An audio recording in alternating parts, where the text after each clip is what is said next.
अकोला जिल्ह्यातील मूर्तिजापूर येथे परतीच्या पावसाने सडलेले बोंड पाहून हतबल झालेल्या शेतकऱ्यांनी उभ्या पिकांमध्ये ट्रॅक्टरने नांगरणी फिरवून उभे असलेले कापसाचे पीक उद्ध्वस्त केले।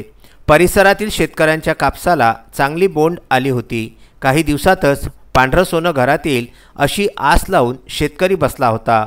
दरम्यानच्या काळात परतीच्या पावसाने त्याच्या आशेवरती पाणी फेरल्या गेलं। जी काही बोंड झाडाला लागून होती ती बोंड अळीने खाल्ली। या प्रकाराने शेतात नुसत्या कापसाच्या काड्या उभ्या राहणार होत्या।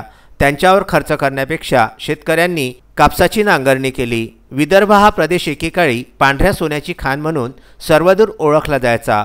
मात्र गत काही वर्षापासून या बोंड अळीची काळी छाया पांढऱ्या सोन्यावर पडल्याने सर्वत्र कापूस हे पीक नामशेष होण्याच्या मार्गावर आहे। मूर्तिजापूर तालुक्यातील शेतकऱ्यांनी यावर्षी कापूस पिकाला पसंती देत दरवर्षीपेक्षा बऱ्याच अंशी पीकपेरा वाढवला होता।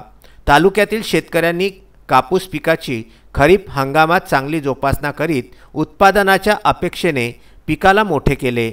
अशातच अतिवृष्टीमुळे बोंड्या सडल्याचे चित्र ताजे असताना यात बोंड अळीचे आगमन झाल्याने शेतकऱ्याचे खूप मोठ्या प्रमाणात आर्थिक नुकसान झाले आहे। याआधीच मूग, उडीद या पिकांसह सोयाबीन प्रभावित झाले होते। शेतकऱ्यांचे रोख समजले जाणारे पीक म्हणजे कापूस, यावर शेतकरी वर्गाची उत्पादन आशा पल्लवित असताना त्याला बोंड अळीच्या संकटाने पार संपुष्टात आणल्याचे चित्र पाहायला मिळत आहे।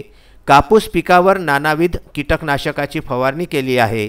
सध्या पीक हिरवेगार असून बोंडाचे प्रमाणही खूप आहे, पण 90% बोंडांमध्ये अळीचे वास्तव्य आहे। यामुळे कापूस पिकाचे उत्पादनात घट होणार आहे। कापूस पिकातील उत्पादन खर्च बघितल्यास प्रति एकर 25 ते 30 हजार रुपये असून हा खर्चही यावर्षी निघणार नसल्याने शेतकरी वर्गाची चिंता वाढवणारा आहे। याकरिता संबंधित बीटी बियाणे या कंपनीने दरवर्षी शेतकऱ्यांची बोळवण करीत आहे। संबंधित कंपन्यांवरती शासनाने योग्य ती दंडात्मक कार्यवाही करून शेतकऱ्यांना मदत करावी अशी मागणी तालुक्यातील शेतकरी वर्ग करीत आहेत। नमस्कार, मी मुकुंद सुखदेवराव राऊत, राहणार जामठी बुद्रुक। माझ्या क्षेत्रावर 2 एकर कपाशी पेरलेली आहे आणि बोंडअळीचा प्रादुर्भाव इतक्या प्रमाणात आलेला आहे की आता काहीच त्याच्यातून निघणे म्हणजे हे अशक्य झालेलं आहे। आणि सततच्या पडलेल्या पावसामुळे आणि तिथून नाही तर